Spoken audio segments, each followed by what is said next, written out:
बिस्मिल्लाहिर्रहमानिर्रहीम, अस्सलामु अलैकुम and a very good morning to all of you. Welcome करते हैं आपको इस शो में जिसका नाम है रोही एट 10 और मैं हूं आपका मेज़बान तिहामा आज़म। नाज़रीन, उम्मीद करते हैं कि आपके दिन का आगाज़ अच्छा हुआ होगा और जिस तरह हम हमेशा अपने प्रोग्राम से तलकीन करते हैं कि आपने अपने लिए गोल्स मुख्तस करने हैं, पूरे वीक के लिए, पूरे साल के लिए अपनी लाइफ के कुछ गोल्स मुख्तफ करने हैं। इसी तरह दिन के भी आपने गोल्स मुख्तफ करने हैं कि ये आज मेरे एक टास्क हैं और इंशाल्लाह इनको बखूबी मैं अचीव करूँगा। नाज़रीन, आज के प्रोग्राम में हमने एजुकेशन के हवाले से बात करनी है और जानने की कोशिश करनी है कि एजुकेशन सेक्टर में क्या क्या नया किया जा रहा है, हुकूमत की तरफ से कौन से नए इकदाम उठाए जा रहे हैं। और ये जो दिन होते हैं ना, जिसमें हम जिसको ठंडा मीठा मौसम कहते हैं, जिसमें सर्दियाँ जा रही होती हैं और गर्मियों का आगाज़ हो रहा होता है, बहार का जो मौसम होता है, इसमें बहुत सी यूनिवर्सिटीज़ में काफ़ी इवेंट्स का इनकाद किया जाता है, जिसमें स्पोर्ट्स वीक भी रखे जाते हैं, टेक्नोलॉजिकल इवेंट्स भी किए जाते हैं। तो शकील सुल्तान आज के प्रोग्राम में हमारे साथ मौजूद होंगे, जो कि रिपोर्टर है रोही टीवी के। उनसे इन सारी चीज़ों में तफसीलन गुफ्तगू करेंगे। अस्सलाम वालेकुम Shakeel, welcome to the show. जी वालेकुम सलाम, शुक्रिया। बहुत शुक्रिया शकील, आपने सुबह सुबह हमारे प्रोग्राम के लिए वक्त निकाला। वेलकम। नाज़रीन, इन्हीं के साथ हमारे साथ मौजूद हैं मलिक नासिर मंगाना साहब, जो कि लीगल एडवाइज़र हैं फेडरल मिनिस्ट्री ऑफ लॉ के। इनसे आज के प्रोग्राम में हमने चाइल्ड मैरिज रिस्ट्रेंट एक्ट के हवाले से बात करनी है कि ये एक्ट क्या है, इसका इतलाक़ किस किस जगह पे होगा और उनकी डिटेल्स क्या हैं। अस्सलाम वालेकुम sir, welcome to the show. वालेकुम सलाम जी, कैसे हैं? ठीक हैं अल्हम्दुलिल्लाह सर, बहुत शुक्रिया जी, आपने प्रोग्राम के लिए वक्त निकाला। जी जी। शकील, आपसे आगाज़ करना चाहूँगा, ये जो मौसम होता है ना, इसमें काफ़ी ज़्यादा इवेंट्स रखे जा रहे होते हैं। मुझे भी अपना टाइम याद आ रहा था कि यूनिवर्सिटीज़ में किस तरह एंजॉय करते थे। तो कोई नए इवेंट्स का इनकाद किया जा रहा है इन दिनों में? अच्छा, ये दिन दो तरह से अहम होते हैं कि लोग जल्द जल्द अपने इवेंट्स रख रहे होते हैं और ज़्यादा से ज़्यादा इवेंट्स रख रहे होते हैं। एक तो इन दिनों सुबह के वक्त में, दिन के वक्त में धूप होती है, जिसकी मतलब जिसकी वैसी ज़रूरत होती है इन दिनों, क्योंकि ठंड का मौसम होता है। और इन दिनों स्पोर्ट्स वीक मनाया जाता है। बिल्कुल, हर प्राइवेट में, हर गवर्नमेंट कॉलेज, यूनिवर्सिटी, स्कूल में स्पोर्ट्स वीक मनाया जाता है। और स्पोर्ट्स वीक में सिर्फ खेलें नहीं होती, उसमें कई किस्म की तफरीही सरगर्मियाँ प्लान की हुई होती हैं। और स्टूडेंट्स के लिए एक किस्म का ये उनका एक तालीमी त्यौहार बन जाता है, उनको पूरा साल इंतज़ार होता है इन दिनों का, इन दिनों उनको एक्टिविटीज़ करने को मिलेंगी। और दूसरी बात, आगे रमज़ानुल मुबारक का महीना शुरू होने वाला है, तो रोज़े होंगे, एक्टिविटीज़ महदूद हो जाती हैं, टाइम कम हो जाता है। इसलिए भी सबकी कोशिश है कि उनके जितने भी सालाना इवेंट्स हैं या उनके कुछ और इवेंट्स चल रहे हैं, वो रमज़ान से पहले पहले हो जाएं। जिनमें खाना पीना होता है या कुछ हला गुल्ला होता है, तो वो रमज़ान से पहले ही कवर कर रहे हैं। अच्छा, इसमें हायर एजुकेशन डिपार्टमेंट की तरफ से भी हर साल स्पोर्ट्स वीक का इनकाद किया जाता है, स्पोर्ट्स चैम्पियनशिप का इनकाद किया जाता है। इस साल उनका कोई प्लान है करने का? बिल्कुल, हायर एजुकेशन डिपार्टमेंट पंजाब ने हर साल ये चलाना होता है सालाना स्पोर्ट्स इवेंट। इस साल चौथा HD स्पोर्ट्स इवेंट सजा हुआ है और हर साल हर कॉलेज, हर शहर को एक एक गेम दी जाती है जिसकी वो मेज़बानी करते हैं। अच्छा, ठीक है। ये 3 साल हो गए इसको चलते हुए, आज ये चौथा साल है, 4 साल हो गए चलते हुए, ठीक है ना, सालाना स्पोर्ट्स इवेंट को। और ये जो चौथा साल था, इसमें मुल्तान को बास्केटबॉल की मेज़बानी मिली है। अच्छा, ठीक है। और मुल्तान में बास्केटबॉल चैम्पियनशिप हुई और हमारे पूरे पंजाब से 9 डिवीजन्स हमारे मुल्तान कॉलेज, मुल्तान शहर में आई और यहाँ पे उन्होंने खेला। इसके लिए government graduate college of science, जो चुंगी नंबर 6 पे है, उसके ग्राउंड को चूज़ किया गया और वहाँ पे इसकी ओपनिंग सेरेमनी हुई। बड़ी ही शानदार ओपनिंग सेरेमनी थी और वो मंज़र देखने वाला था जब पूरे पंजाब से 9 टीमें, लड़कियों की भी लड़कों की भी, अपनी अपनी यूनिफॉर्म के साथ, अपने अपने झंडों के साथ उन्होंने पूरे ग्राउंड में मार्च परेड किया। और उसमें मैं वहाँ पे जब इंटरव्यू कर रहा था तो मैं ये कह रहा था कि कौमी परचम के साथ साथ आज पंजाब के भी 9 परचम लहरा रहे हैं, जो हमारी कौमी यकजहती की अलामत बने हुए हैं। और ऐलान हो रहा है जी, सरगोधा डिवीज़न आए, मुल्तान डिवीज़न आए, तो ये बड़ा एक अच्छा इवेंट मिला मुल्तान को। और बास्केटबॉल का टैलेंट भी मुल्तान में मौजूद है और उस टैलेंट की गवाही ये है कि ये बास्केटबॉल चैम्पियनशिप मुल्तान ने विन की है। मुल्तान ने विन की है। अच्छा, इससे पहले भी हैंडबॉल चैम्पियनशिप हुई, वो भी मुल्तान ने विन की है। इस दफ़ा मैं देख रहा हूँ मुल्तान खेलों में ज़्यादा अभी वो पिंक गेम्स में भी तो मुल्तान की नुमाया कारकर्दगी रही ना। पिंक गेम्स चल रही है, उसका भी फाइनल रिजल्ट जो है वो भी बनेंगे जब एंड होंगी। तब फैसला होगा कि पिंक गेम्स में टोटल मुल्तान ने कितनी जगह बनाई। जो जहाँ से हमने टीम भेजी है वो तो बड़ी ही बेहतरीन टैलेंट निकाल के भेजा है। लड़कियां हैं, लड़कियां सारी हैं और उसमें छोटी बच्चियां भी हैं, ख़वातीन भी हैं कॉलेज की, तो उम्मीद उनसे भी अच्छी है परफॉर्म करने की। और जिस तरह बास्केटबॉल चैंपियनशिप में, हैंडबॉल चैंपियनशिप अच्छा, में, ये जो हायर एजुकेशन डिपार्टमेंट की तरफ से इनकाद किया जाता है सालाना स्पोर्ट्स चैंपियनशिप का, इसमें फंड्स जो हैं वो इन्होंने खुद जनरेट करने होते हैं, स्टूडेंट से जनरेट कर देते हैं, या हुकूमत भी इनकी कोई हेल्प करती है? ये हुकूमत की तरफ से। अच्छा, इसमें दो चीज़ें हैं।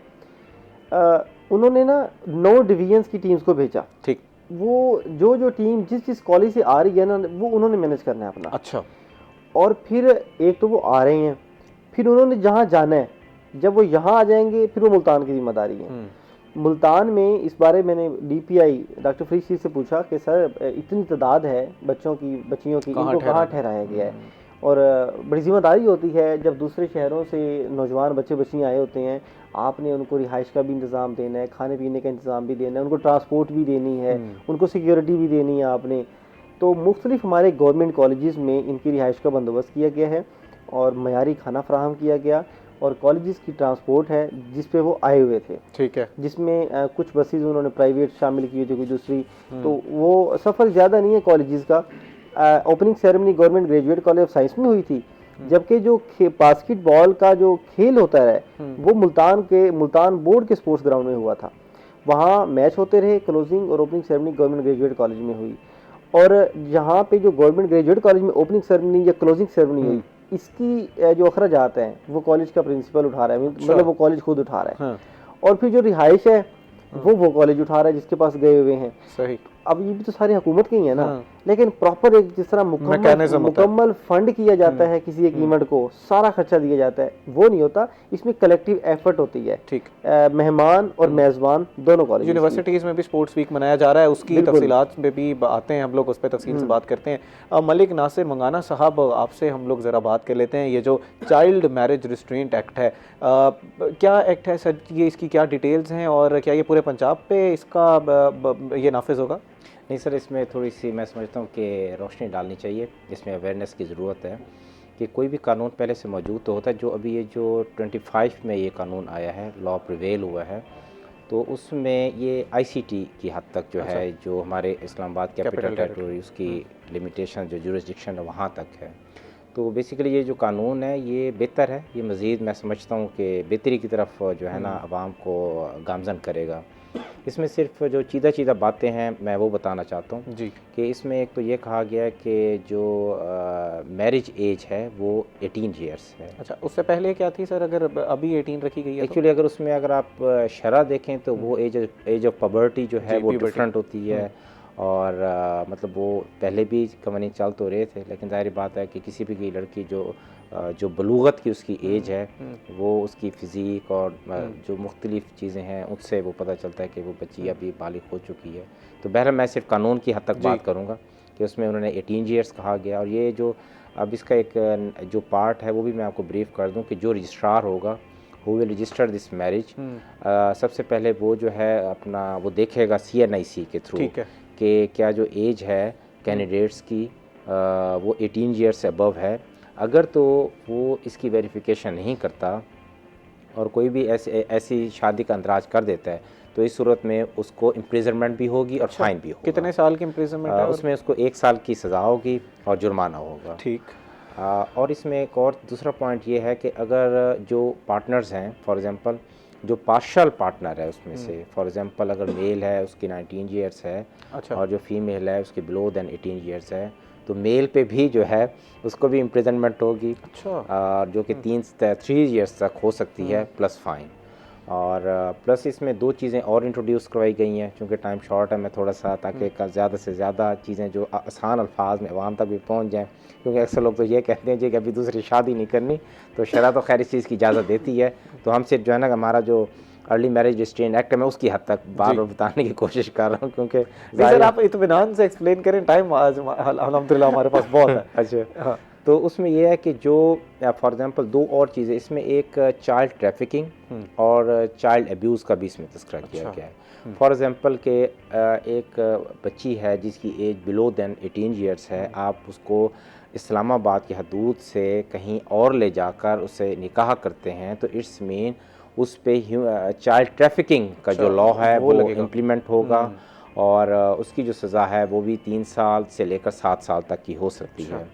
प्लस इसी में ही जो चाइल्ड एब्यूज़ है, फॉर एग्ज़ाम्पल कि अगर उसको जबरन आप जो है उसको इन्फोर्स करते हैं किसी को भी, और इसके अलावा उसमें या उसको किसी भी हवाले से प्रेशराइज़ करते हैं तो उस सूरत में भी पनिशमेंट होगी। प्लस इसमें एक जो मज़ीद जो इसका मेजर पोर्शन है वो ये है कि जो गार्डियन है, if they are also involve, for example parents, उसके माँ बाप जो उसको इन्फोर्स कर रहे हैं, इलीगली इन्फोर्स करेंगे कि जो है ना जी ये शादी हो, और उसमें अगर बच्ची की उम्र 18 साल से कम है तो वो भी इम्प्रिजनमेंट के जो है ना उनको भी 7 साल से या उससे कम की सज़ा हो सकती है और जुर्माना भी हो सकता है। अच्छा, तो इसमें मैं ये समझना चाह रहा हूँ कि हमने एज के हवाले से बात की, आपने मर्द की एज इसमें नहीं बताई कि इस एक्ट के मुताबिक मेल की क्या एज मुख्तस की गई है? देखिए, जो एज ऑफ मैरिज है वो 18 ईयर। अच्छा, एज ऑफ मैरिज उन्होंने लिखी है। एज ऑफ मैरिज, ठीक है। अच्छा, इसकी इम्प्लीमेंटेशन जैसे आप कह रहे हैं कि इस्लामाबाद की हद तक होगी, क्या आगे भी इसके ऊपर इसको नाफिज किया जाएगा दीगर पंजाब में भी, या क्योंकि अक्सर औक़ात ऐसा होता है कि टेस्ट केस के ऊपर रखा जाता है कि इस्लामाबाद तक इसको रखा जाएगा और बाद में फिर इसका बढ़ाया जाएगा दायरा कार। फिल वक्त इसके बारे में ज़रा बताइएगा और आपका तजर्बे के हवाले से ज़रा बात। सर देखें, इसमें ना बड़ी एक सिंपल सी बात है, किसी भी मुल्क का जो दारुल खिलाफा होता है वो एक रोल मॉडल के तौर पर आपकी जो लेजिस्लेशन है उसको भी और किसी भी एक्टिविटी को परफॉर्म करने के लिए मैं समझता हूँ प्रेसिडेंशियल्स वो जो है ना वो बनाता है। तो ज़ाहिर बात है अगर इस्लामाबाद में इस लॉ की ये प्रिवेल हो जाता है और वहाँ के लोग जो हैं इसको एक्सेप्ट कर जाते हैं तो ऑब्वियसली उसको एज अ प्रेसिडेंट पूरे पाकिस्तान में प्रिवेल किया जाएगा और किया जाएगा। मज़ीद भी नाज़रीन इस हवाले से तफसीलन गुफ्तगू करते हैं, लेकिन इस वक्त एक ब्रेक का हमारे साथ रहिएगा।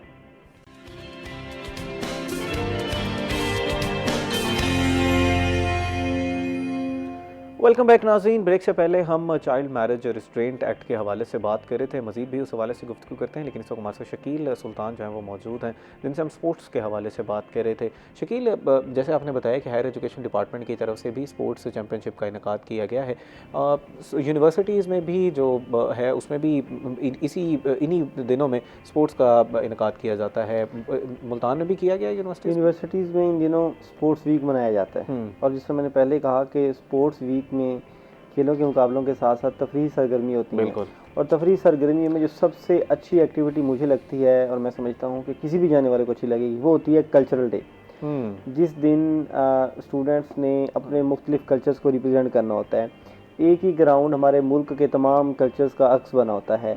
सिंधी, बलोची, पंजाबी, सराइकी, कश्मीरी जितने भी हैं वो सारे उसी कल्चर के लिबास पहनते हैं, उसी कल्चर के खाने तैयार किए जाते हैं, उसी कल्चर की मौसीकी पर रक्स किया जाता है। वो बड़ा अच्छा मंजर होता है। स्टॉल्स भी लगाए जाते हैं और उस दिन तलबा के रंग ही और होते हैं, चमक ही और होती है। एक वो ख़ास दिन होता है स्पोर्ट्स वीक में। या फिर एक ख़ास दिन होता है जिस दिन हाउसेस बनाए जाते हैं। ये बड़ी इंटरेस्टिंग एक्टिविटी होती है कि मुख्तलिफ हाउस बनाए जाएँ। फ़र्ज़ करें 5 हाउस बन गए हैं, पाँचों हाउसेस ने एंट्री करनी है ग्राउंड में, तो वो एंट्री बड़ा ख़ास लम्हा होता है। हर किसी ने तैयारी की होती कोई है, कोई गाड़ियाँ लेके आया होता है, कोई ट्रैक्टर लेके आया होता है, कोई वहाँ पे घोड़े। मैं फन फेयर पे गया हुआ था, वहाँ पे बच्चियों ने अपनी एंट्री में घोड़े शामिल किए हुए थे। वो बड़ा कमाल का मंजर था और बच्चियाँ खुद घुड़सवारी कर रही थी। और ये पठान हाउस था। अच्छा, उन्होंने बच्चियों ने पठान कल्चर का सारा लिबास पहना हुआ था, पठानों वाली मौसीकी लगाई और वो बेसिकली वो एक पहाड़ी इलाकों को रिप्रेजेंट कर रही थी।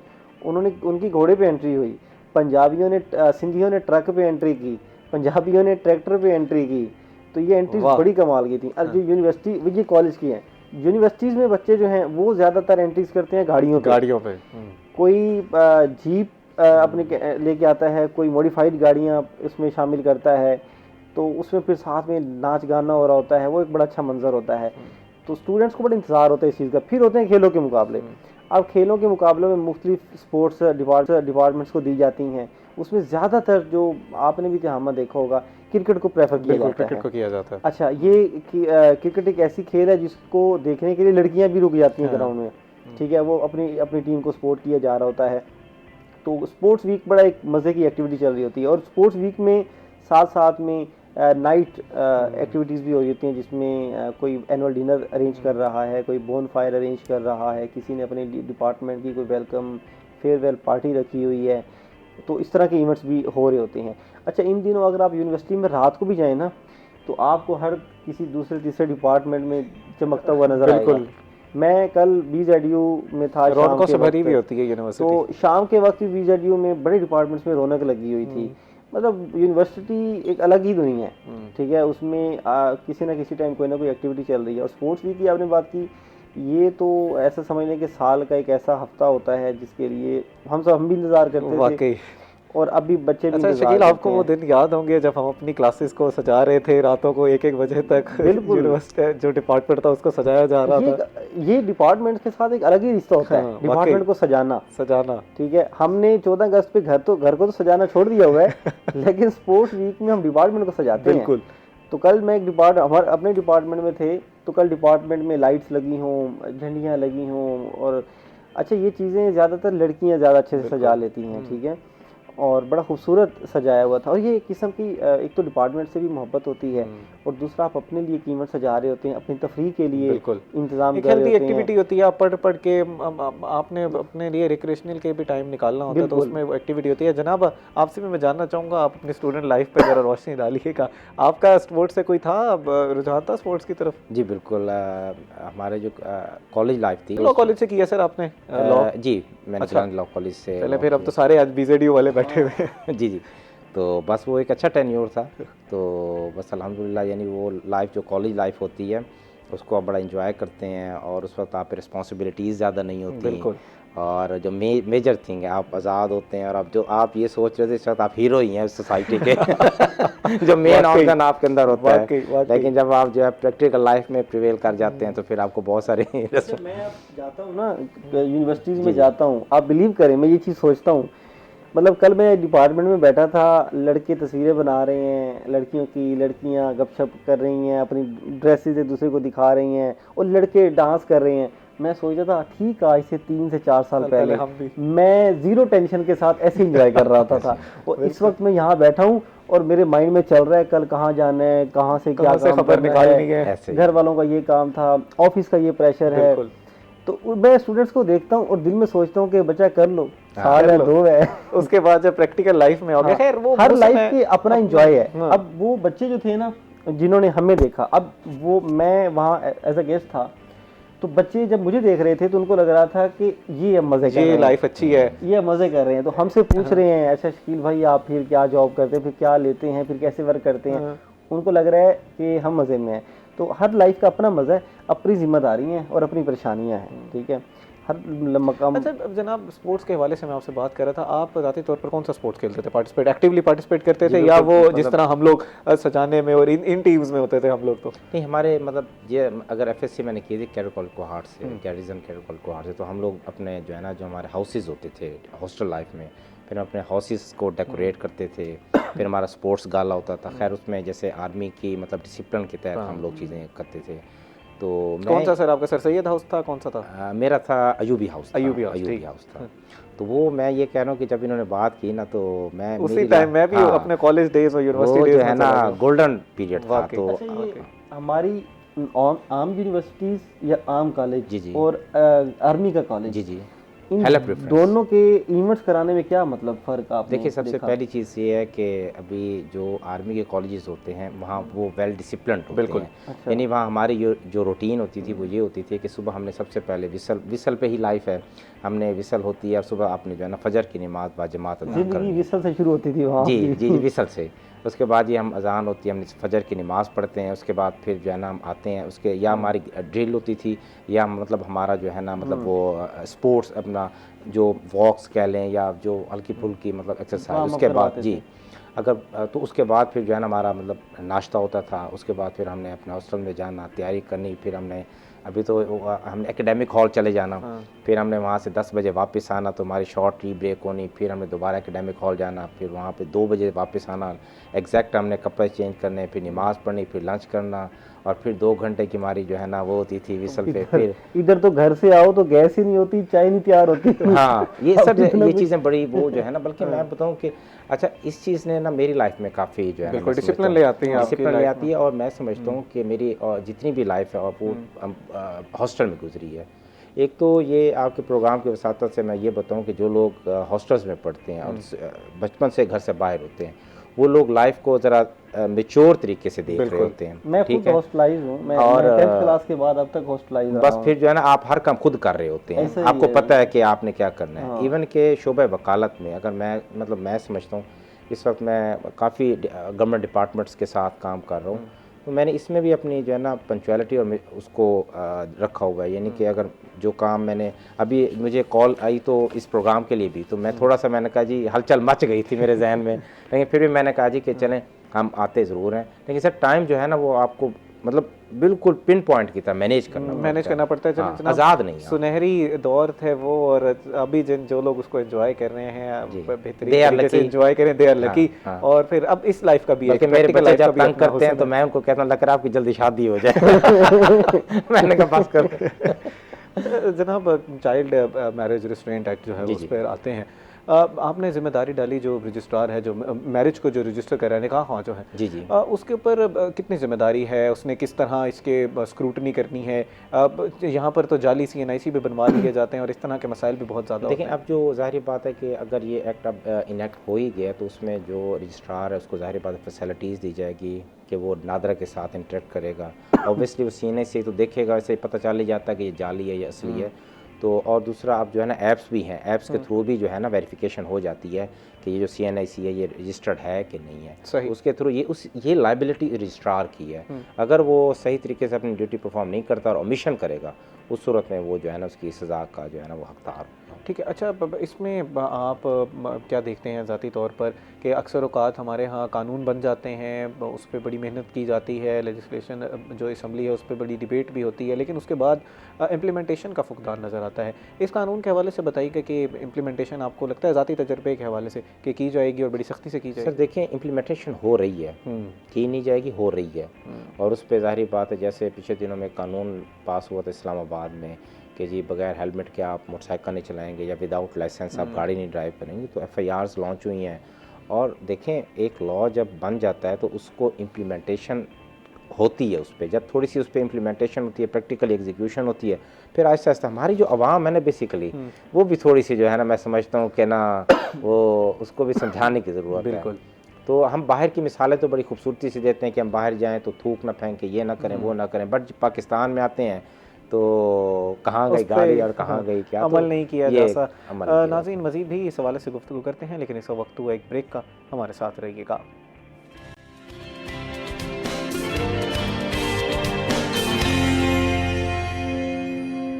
वेलकम बैक नाज़रीन। ब्रेक पे जाने से पहले हम लोग चाइल्ड मैरिज रिस्ट्रेंट एक्ट के हवाले से बात कर रहे थे, उसमें मज़ीद भी गुफ्तगू करते हैं, लेकिन शकील साहब हमारे साथ मौजूद हैं। थोड़ी सी गवर्नमेंट कॉलेजेस के जो हालत इज़ार है उसके ऊपर गुफ्तगू कर लेते हैं। जनाब ट्रांसपोर्ट और कैंटीन के हालात जो हैं वो उसके ऊपर थोड़ी सी रोशनी डालिएगा। हालात ठीक हैं या आपको लगता है कि वक्त के साथ साथ कि ख़राब होते जा रहे हैं? अच्छा, ट्रांसपोर्ट और कैंटीन्स दोनों पर सूरत हाल मुख्तलिफ है। ट्रांसपोर्ट पर ना हम महकमे को ज़्यादा कसूर नहीं दे सकते क्योंकि ट्रांसपोर्ट का इस्तेमाल तलबा ने खुद कम कर दिया। अब कुछ कॉलेजेस हैं जी, किसी कॉलेज को एक बस मिली हुई है, ये हम बॉयज़ कॉलेज की बात कर रहे हैं। जो फीमेल कॉलेजेस हैं ना, गर्ल्स कॉलेजेस हैं, उसमें ट्रांसपोर्ट किसी हद तक बाहर है क्योंकि लड़कियों को मुश्किल होती है कॉलेज आने में, तो वो कोई ना हर कॉलेज की कोई ना कोई ट्रांसपोर्ट फ़ाल है जिसे लड़कियाँ आती थी। जो बॉयज़ कॉलेज है ना, उनकी ट्रांसपोर्ट मुकम्मल फ़ाल नहीं हो सकी। अच्छा, महकमे ने कोशिश भी की कि फ़ाल हो, खुद से डीज़ल भी प्रोवाइड करना स्टार्ट किया, किराया कम किया स्टूडेंट से मंथली, लेकिन वो मुकम्मल फ़ाल नहीं हो सकी क्योंकि एक तो वीडा बस चल रही है, मेट्रो बस भी चल रही है, ठीक है, और अब आगे कुछ शहरों में ग्रीन भी आ गई है। तो स्टूडेंट्स का सफ़र जो है ना वो पब्लिक ट्रांसपोर्ट के ज़रिए ईजी हो गया है, अपनी मर्ज़ी से उतर सकते हैं, आ सकते हैं। तो कॉलेज सरकारी कॉलेज की ट्रांसपोर्ट जो है वो उस तरफ मुकम्मल फ़ाल नहीं हो सकी। लेकिन हम इस हक में हैं कि अगर कॉलेजेस की ट्रांसपोर्ट मुकम्मल फ़ाल की जाए तो वो बड़ी हद तक तलबा के लिए आसानी हो सकती है, उनको सिर्फ लाया जाए। अब कुछ स्टूडेंट्स ऐसे हैं, गवर्नमेंट कॉलेज की सूरत हाल ऐसी होती है कि स्टूडेंट, उन्होंने कहा कि आप 3500 रुपये महीने का हमें दें, स्टूडेंट्स को कहा। वो स्टूडेंट जो 5500 साल की फ़ीस दे रहा है वो महीने का 3500 कैसे देगा? ठीक है, तो ये भी एक वजह हुई, स्टूडेंट्स नहीं पे कर सके। जब पे नहीं करेंगे तो बस का फ्यूल नहीं निकल सकता। अब महकमा कहता है हम आपको बस भी देते हैं, हम आपको बस की मेंटेनेंस भी देते हैं, लेकिन बस के चलने के लिए फ्यूल आप खुद निकालें। अब फ्यूल कहाँ से निकलेगा? स्टूडेंट की जेब से। स्टूडेंट की जेब इजाज़त नहीं दे रही। तो ये कुछ कॉलेजेस की बसों के मसाइल है। और कुछ कॉलेजेस ऐसे हैं जो दूर हैं, ठीक है, जिस तरह नवाबपुर का कॉलेज है। ये कुछ ऐसे कॉलेजेस हैं और कुछ कबीरवाला के भी हैं जहाँ बस देने के लिए हुकूमत खुद अखराजात उठाए, तब वो बच्चियाँ जो घर बैठी हैं, बच्चे जो घर बैठे हैं, उनको ट्रांसपोर्ट मिलेगी और वो पढ़ने जाएंगे। ट्रांसपोर्ट की वजह से अक्सर बच्चियाँ देहाती इलाकों की नहीं तालीम अच्छा, जारी रख मैं पाती। यही पूछना चाह रहा था कि कितना बड़ा मसला है ये ट्रांसपोर्ट का ना होना, क्योंकि आजकल तो मोटरसाइकिल्स का दौर है, पब्लिक ट्रांसपोर्ट का आप जिक्र कर रहे हैं, तो फिजिबल है उस तरह? जो प्राइवेट कॉलेजेस हैं वो तो अपनी फ़ी में पहले से ही इसका ऐड कर देते हैं कि आपने अगर इस्तेमाल करनी है तो इतनी फ़ीस आपको देनी पड़ेगी। गवर्नमेंट कॉलेजेस जो शहर के अंदर हैं वहाँ तक तो स्टूडेंट सुकून से आ जाता है, लेकिन वो जो शहर से बाहर देहाती इलाकों में है वो नहीं आ सकता स्टूडेंट। अब नवाबपुर का कॉलेज जो है, हम अगर मेन रोड पे रहे ना तो वहाँ तक वीडा जा रही है, स्टूडेंट वहाँ तक आ गई। लेकिन अगर आप उससे अंदर जाए ना तो कोई 2 से 2.5 किलोमीटर का सफ़र है, और वो सफ़र पता किस तरह का है? इर्द गिर्द बागात हैं और टूटा फूटा हुआ रोड है। मतलब वहाँ अगर आप अकेले भी जा रहे हैं तो आप सेफ़ नहीं हैं, हादसे का भी शिकार हो सकते हैं और आप डकैती का भी शिकार हो सकते हैं।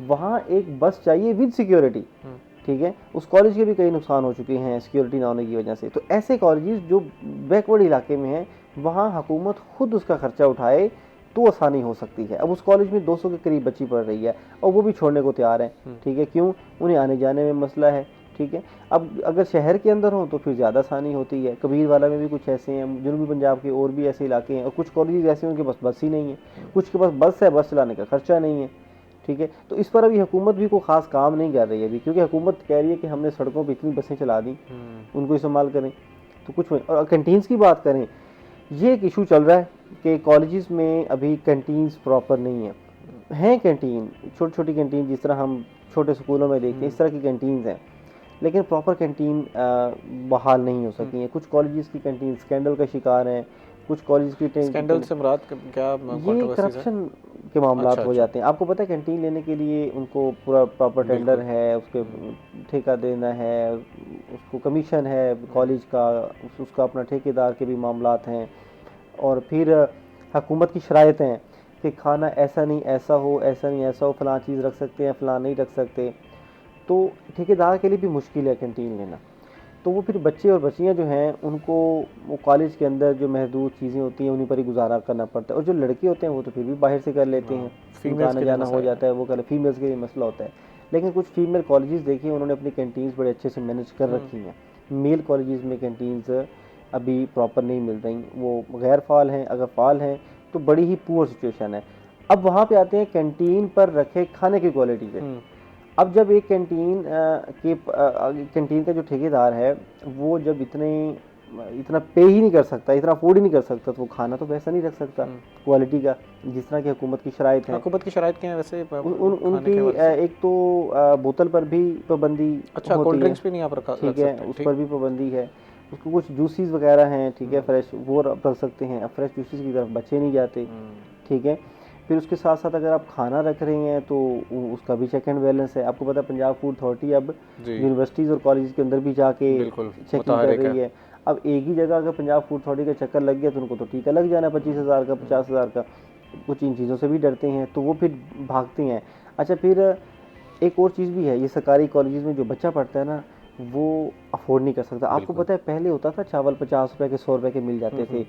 अब अगर आप बिरयानी का कोई भी डब्बा लेने जाओ वो 250-300 में मिनिमम होता है। अब एक गवर्नमेंट कॉलेज में पढ़ने वाला बच्चा जो 5500 सालाना फीस पे करे, ठीक है, एक बच्चा प्राइवेट पढ़ रहा है जो साल की 1 लाख फीस पे कर रहा है, वो अफोर्ड कर सकता है डेली का 500 एक खाने का। लेकिन जो गवर्नमेंट कॉलेज में बच्चा पढ़ने आया है जिसका शूज़ भी साफ़ नहीं है, जिसकी यूनिफॉर्म भी फटी हुई है, या जो टाई नहीं है, या जिसका बेल्ट अभी तक नहीं ले सका, वो फिर ये महंगी चीज़ें नहीं अफोर्ड कर सकता, उसको भी मसाइल का सामना होता है। वो फिर कैंटीन पे उस तरह ख़रीदारी नहीं होती, फिर ठेकेदार के पैसे पूरे नहीं होते, वहाँ से भी मसाइल होते हैं। तो हुकूमत इस चीज़ पर अभी कोई स्ट्रेटजी नहीं दे सकी है।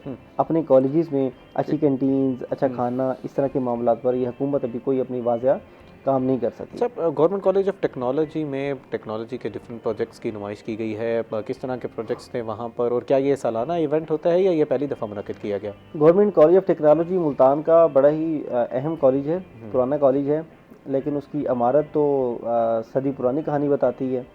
अच्छा, उसको ज़रूरत है अपडेट होने की। मैं जब कल का कॉलेज गया, मैं क्या खूबसूरत बात की हाँ, मैं जब कॉलेज गया तो मुझे ये हाँ बिल्डिंग ये बड़ा यूनिक से इन्होंने ठीक सेंटेंस है। अब मैं जब कॉलेज गया तो मैंने एक लफ्ज़ बोला अपनी टीम को, मैंने कहा खुश्क माहौल है यहाँ, ठीक है। मतलब उसके एक गेट को हम धक्का लगा के खोल रहे हैं, वो ची चाँ करता हुआ गेट खुल रहा है, मतलब इतना दौर जदीद हो गया। उसका जो सोलंग है जिस पे गाड़ी हमने जा रही है, अच्छा वो सोलंग सारा टूटा हुआ, जहाँ पार करनी है वो सीवरेज का पानी और सारे। मैं हैरान कि यार इतना अहम कॉलेज है गवर्नमेंट कॉलेज ऑफ टेक्नोलॉजी, और उसकी ये हालत ज़ार।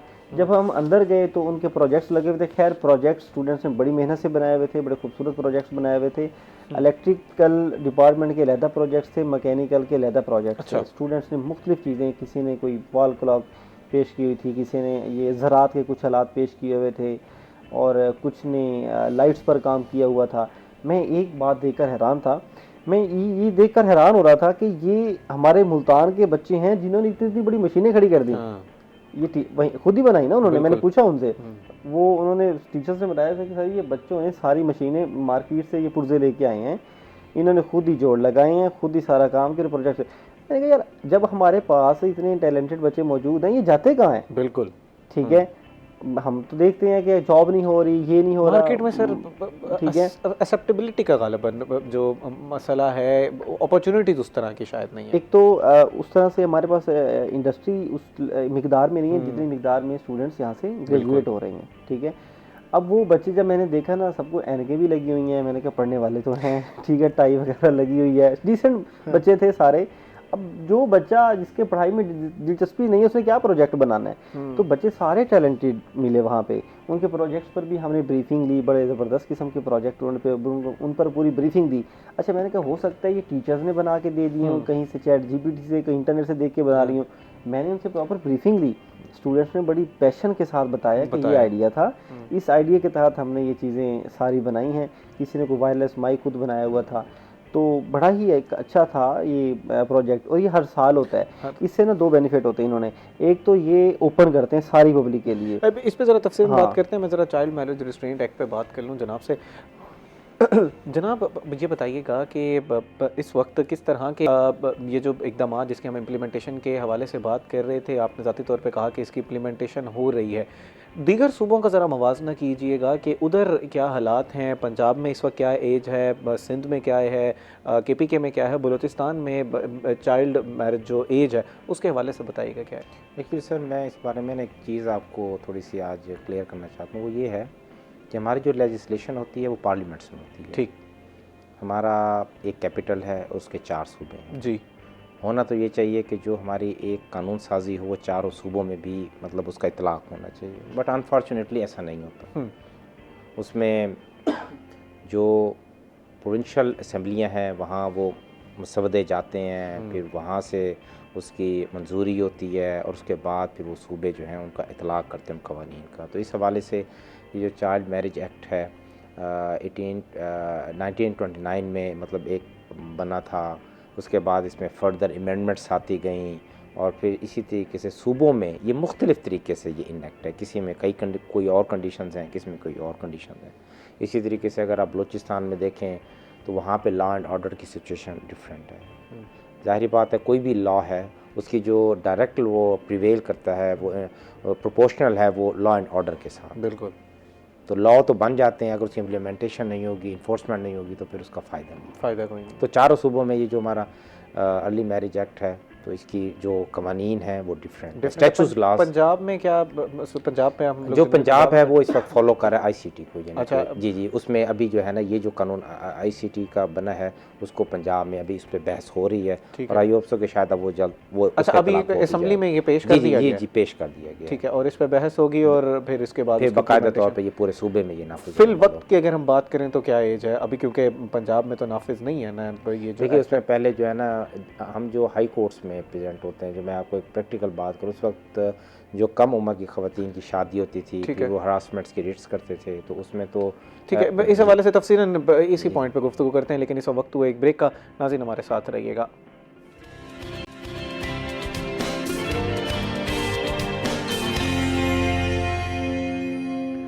वेलकम बैक नाजरीन। ब्रेक पे जाने से पहले हम लोग चाइल्ड मैरिज रिस्ट्रेंट एक्ट के हवाले से बात कर रहे थे और मैंने जनाब से सवाल किया था कि जो डिफरेंट हमारे सूबे हैं उनमें क्या एज रखी गई है, और अगर हम बिलखसूस पंजाब की बात करें तो इस वक्त कौन सा कानून यहाँ पर नाफिज है। जी जनाब, आप तफसीलन बता रहे थे पंजाब के हवाले से। तो उसमें ये होता है कि जब कोई भी बच्ची जिसकी एज जो है 18 ईयर से कम होती है, तो जब हम उसकी हाई कोर्ट्स में रिट करते हैं तो फिर एज ऑफ प्यूबर्टी पर बात आ जाती है।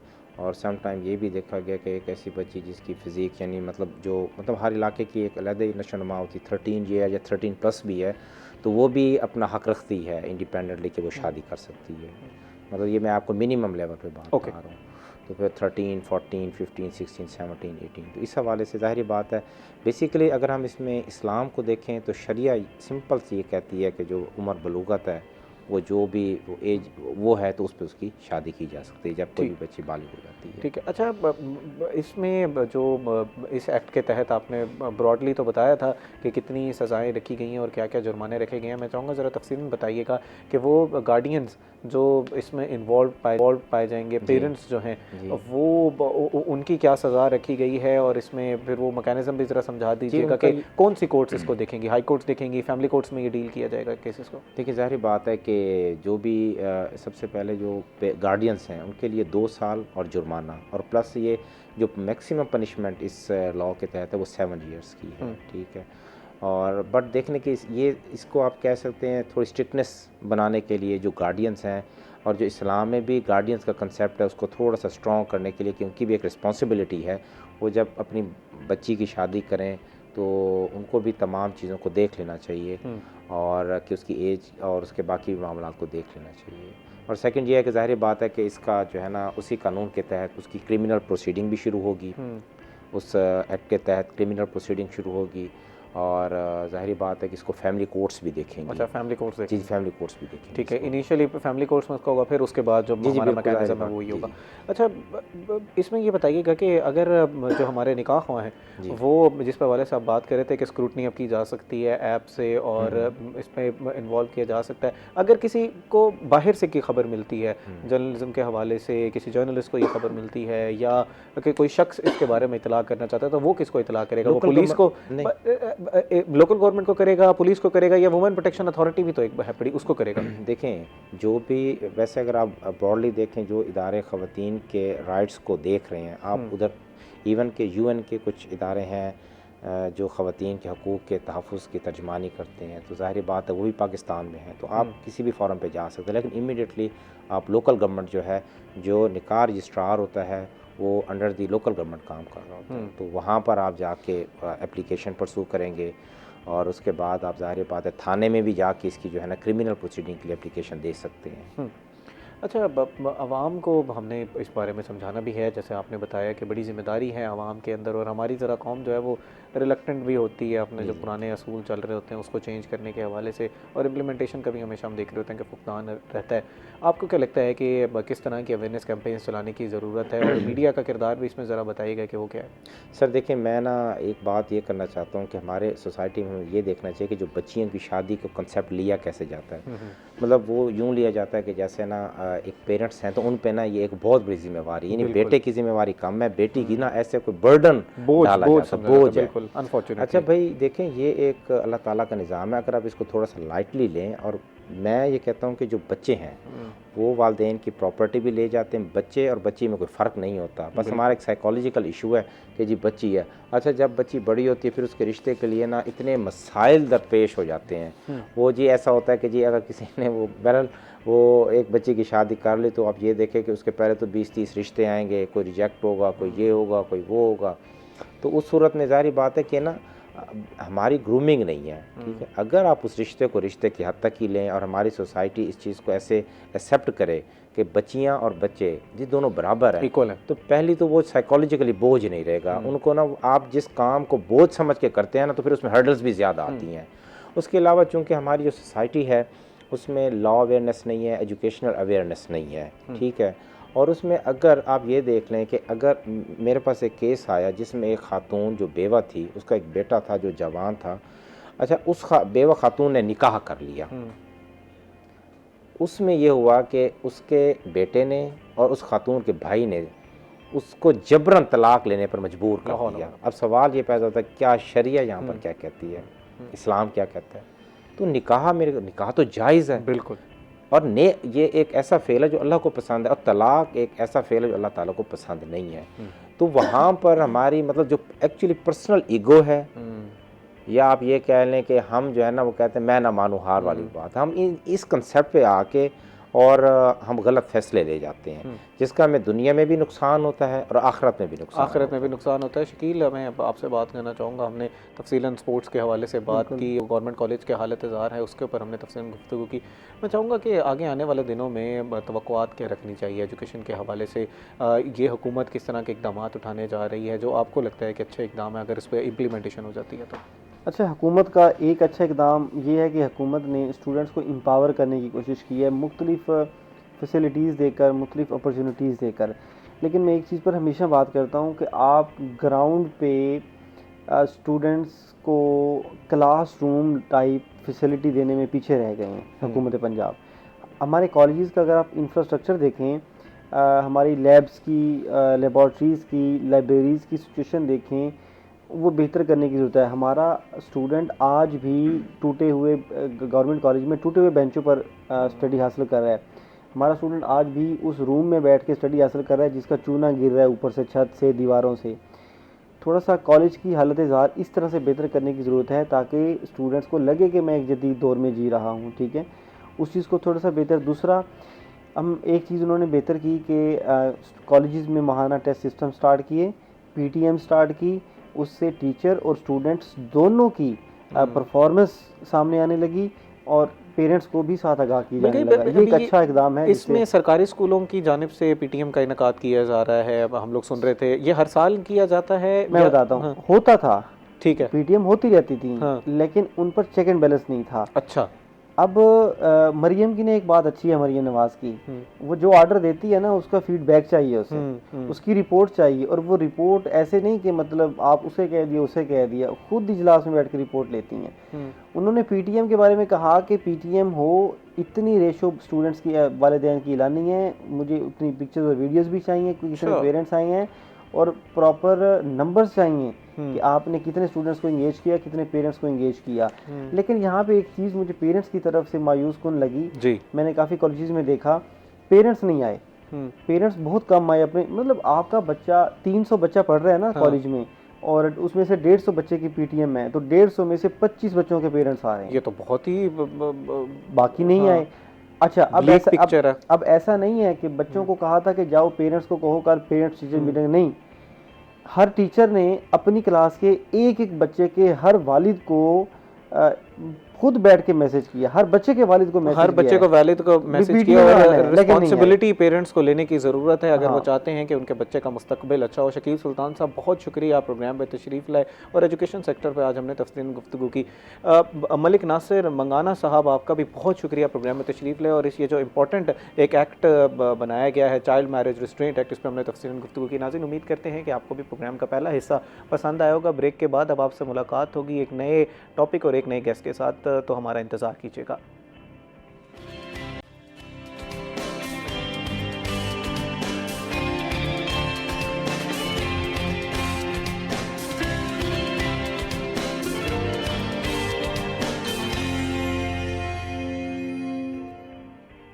वेलकम बैक नाजरीन। उम्मीद करते हैं कि प्रोग्राम का पहला हिस्सा आपको पसंद आया होगा। प्रोग्राम के इस हिस्से में हमने बहुत ही इंपॉर्टेंट टॉपिक्स पर बात करनी है। एक हमने बात करनी है आर्टिफिशियल इंटेलिजेंस के हवाले से। हम fifth generation of the computers में रह रहे हैं। हम देख रहे हैं कि बहुत ज़्यादा तरक्की की जा रही है। आर्टिफिशियल इंटेलिजेंस दिन दुगनी रात जुगनी जो है वो उसमें तरक्की हो रही है। आए दिन हम नई से नई टेक्नोलॉजी देख रहे हैं। चैट बॉट्स आ चुके हैं जिनसे हम अपना हर मसला उनसे पूछ रहे हैं।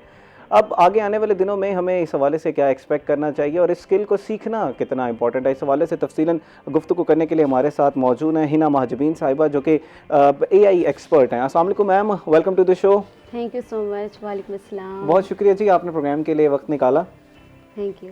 नाज़रीन के साथ मौजूद हैं मिस फ़ाइज़ा मुश्ताक हारिस साहिबा जो कि मारूफ एजुकेशनिस्ट हैं। इनसे आज हमने इंग्लिश के हवाले से बात करनी है कि इंग्लिश को यूनिवर्सल लैंग्वेज समझा जाता है, कितना ज़रूरी है कि हम इंग्लिश लैंग्वेज को सीखें और किस तरह आसानी से इस लैंग्वेज को सीखा जा सकता है। बहुत से लोग बड़ा टेक्निकल इसको कर देते हैं कि आप टेंसेस सीखें, ग्रामर सीखें और उसके बाद फिर रिटन अलहदा है, स्पोकन अलहदा है। क्या कॉन्वर्सेशनल जो हमारी इंग्लिश है उसको सीखना इतना ही मुश्किल है जितना आजकल बना दिया गया है? तो इस हवाले तफसील गुफ्तगू करेंगे। अस्सलाम वालेकुम ma'am, welcome to the show. वालेकुम अस्सलाम, बहुत शुक्रिया आपका। मैम स्टार्ट आपसे ही करते हैं। English language is a universal language, मुझे ज़रा बताएं कि इसको सीखा किस तरह जा सकता है आसानी से? हमारे तो लोग जब बाहर अप्लाई करना होता है ना तो वो पहले ही घबरा देते हैं, यार आइल्स देना पड़ेगा।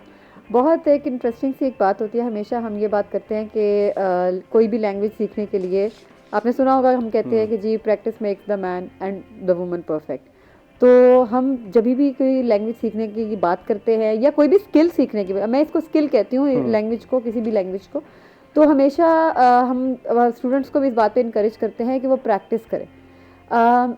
बच्चे समझते हैं, क्लासेस में भी ये समझते हैं कि शायद हमारे पास कोई एक ऐसे कैप्सूल हैं जो वो खाएं भी ना, अच्छा तकिए के नीचे रख लें, जब वो सुबह उठें तो उनके मुंह से इंग्लिश के फवारे निकल रहे हो, लेकिन वो एक्चुअली हेजिटेट करते हैं। फर्स्ट स्टेप लेने में बहुत हेजिटेशन होती है। जनरल हमारा जो अवाम का एक डेक्रम है, हमारी महफिलों का भी एक डेक्रम है कि अगर किसी के मुंह से गलती से कोई लफ्ज़ निकल गया तो उसका मजाक उड़ाएंगे, उसकी टांग खींचेंगे, उसे कहेंगे तुम बड़े अंग्रेज़ बनते हो, या इस तरह इनकरेज नहीं करते हैं। तो जो सबसे बड़ी जो एक चीज़ है मेरे ख्याल में जो लैंग्वेज सीखने के लिए है, वो तो एक सबसे पहले एक मोटिवेशन होती है। अच्छा, एक सिर्फ इंग्लिश लैंग्वेज के बारे में ही नहीं है। जैसे हम नमल से मेरा ताल्लुक़ है, national university of modern languages, और वहाँ पर हमारे पास मल्टीपल लैंग्वेजेस के कोर्सेज ऑफर हो रहे हैं। ऐसा नहीं है कि जैसे इस्लामाबाद नमल में जिस तरह से हमारे पास एक बहुत बड़ी स्ट्रेंथ है, 28,000 स्टूडेंट्स की स्ट्रेंथ है, तो मुल्तान कैंपस में और ये इस्लामाबाद कैंपस का एक विज़न था। जैसे शुरू में जिस तरीके से लैंग्वेजेस सिखाई जा रही थी किसी भी सिविल इदारे में या आर्मी के किसी भी इदारे में, जबकि वो जाते थे किसी भी इंटरनेशनल कोर्सेज़ के लिए, तो लैंग्वेजेस सिखाई जाती थी। उसमें टर्किश है, कोरियन है, जर्मन है, इस तरह की लैंग्वेजेस है। तो किसी भी लैंग्वेज को सीखने के लिए आपको सबसे पहली चीज़ जो ज़रूरी होती है वो होती है मोटिवेशन। अगर एक मोटिवेशन नहीं होगी, मैं क्यों सीखूं जर्मन, क्योंकि शायद मुझे जर्मनी का स्कॉलरशिप है, शायद मैं चाइना में जाके डॉक्टर बनना चाहती हूँ, शायद मुझे टर्किश बुल्सलरी स्कॉलरशिप मिल जाए, या कोई भी ऐसी चीज़। तो इदारे के हवाले से मैं एक चीज़ जो देखती हूँ नमल के हवाले से, कि ये चीज़ बहुत ज़्यादा इनकरेजिंग है कि आप स्टूडेंट्स को इस चीज़ के ऊपर लेकर आएँ कि वो लैंग्वेजेस की तरफ चलें, क्योंकि देखिए लैंग्वेज एक बहुत बड़ा बैरियर भी है और at the same time it's a very big facilitator. आपको लैंग्वेज आती हो तो आपके लिए दरवाजे खुलते चले जाएंगे। कितना टाइम लग जाता है एक जो लैंग्वेज है उसको सीखने में, और आपका जो इदारा है वो कितना टाइम लेता है? क्या 6 मंथ्स या 1 साल में आप एक्सपर्ट हो जाते हैं किसी भी लैंग्वेज में? नहीं, एक्सपर्ट तो खैर बिल्कुल नहीं हो जाते। देखिए हम 3-4 साल की उम्र से बोलना शुरू करते हैं, अभी तक आज तक बहुत गलतियाँ करते हैं, तो एक्सपर्ट तो बिल्कुल नहीं हो जाता। लेकिन कोर्सेज इस तरीके से डिज़ाइन किए गए हैं नमल में ख़ास तौर पे कि जितने भी कोर्सेज हैं अगर वो 3 मंथ्स के हैं, अच्छा दोनों तरह के हैं ना। आप ऑनलाइन, कुछ लोग जो हैं वो ऑनलाइन में बहुत ज़्यादा इंटरेस्टेड होते हैं, बहुत कन्वीनियंट होता है उनके लिए, जॉब्स करते हैं या घरों पे हैं और अगर आगे किसी भी जगह पर काम करने में इंटरेस्टेड हैं तो वो ऑनलाइन क्लासेस ले लेते हैं। इसी तरह से अगर कोई भी आप लैंग्वेज सीख रहे हैं तो 3 मंथ्स से लेकर 6 मंथ्स तक का कोर्स स्टार्ट होता है। पहले 6 मंथ्स तक का कोर्स स्टार्ट होता है 3 मंथ्स से, और वो एक बिल्कुल बेसिक लेवल होगा, यानी कि इतना हो जाएगा कि आपकी अंडरस्टैंडिंग डेवलप हो जाती है। जैसे हम जर्मन का भी होता है A1 B1 लेवल होता है, इस तरह।